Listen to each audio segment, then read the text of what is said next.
Good afternoon. Thank you, Representative Burke. And I'd like to thank all my colleagues that are here with me this afternoon. As Representative Burke stated, this is a good bill. We need this.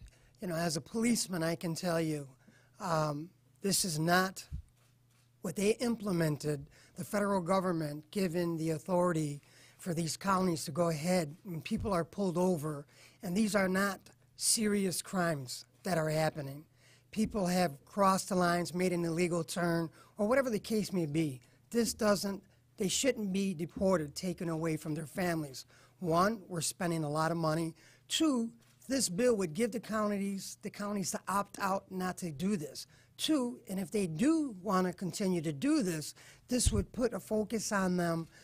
They shouldn't be targeting drivers and deporting them and taking them away from their families. I believe with this legislation, it'll help our counties, it'll help small municipalities.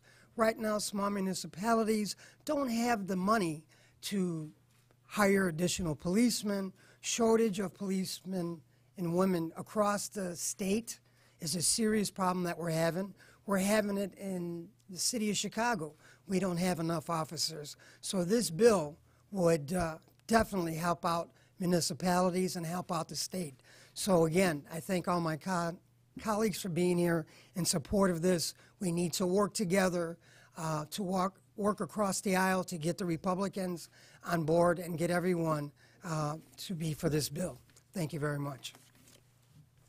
Thank you, and I too am here because I think the importance of such a bill where right now in this country, the sentiment that is out there, I think it's important that we really put everything in perspective. I recently, earlier today, I had a conversation with Senator Pam Althoff, where in DuPage County there seems to be a problem going on, but she has assured me, and she's very committed in working with us, and sitting down, the caucus and members of whoever from the House and from the Senate who want to sit down. Let's talk to the sheriff.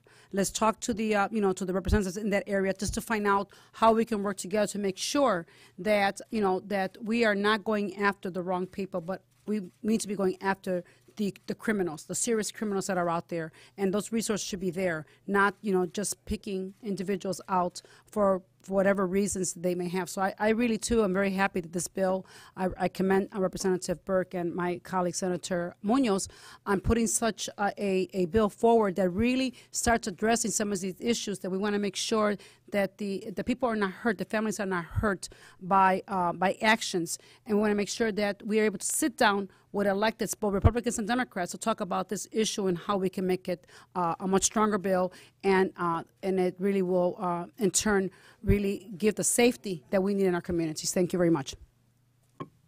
Thank you very much. I, too, join in making sure that Senator Munoz and Representative Daniel Burke are very progressive in this legislation, and also to talk about basically where this problem stems. And it stems sometimes in police behavior when you have an individual or two individuals that have the discretion of a badge. And I know a little bit about that because some of us up here had a badge at one point. But to know that you have the discretion of having a form that has all of the necessary information, and for that individual to use their own discretion and put something else, thinking that they're going to circumvent a victim with their own, because of their lack of morals, or because of their, or as I call it, their Archie Bunkerisms that continue to permeate in some communities. Those individuals have to be dealt with as individuals, and of course, the sheriff in that community, Nagin, has a history of doing progressive work. I heard even in Mexico, and trying to learn more and more about how to better enforce in his county. But at the end of the day, it's going to take the individuals who are given the oath to protect and serve and to do the right thing. Ultimately, as we are accountable for our constituents, the sheriff is accountable for his department.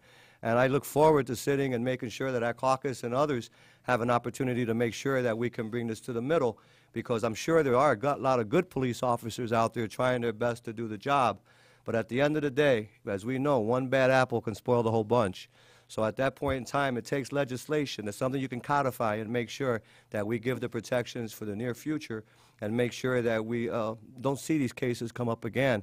It's sad that in the year 2011, that we continue to have to take these kind of measures in a very diverse society, especially as Illinois. And I thank you, and I thank Representative Dan Burke and Senator Tony Munoz in their quest, and we got to move forward. So thank you, and I'm glad to be able to join on this legislation.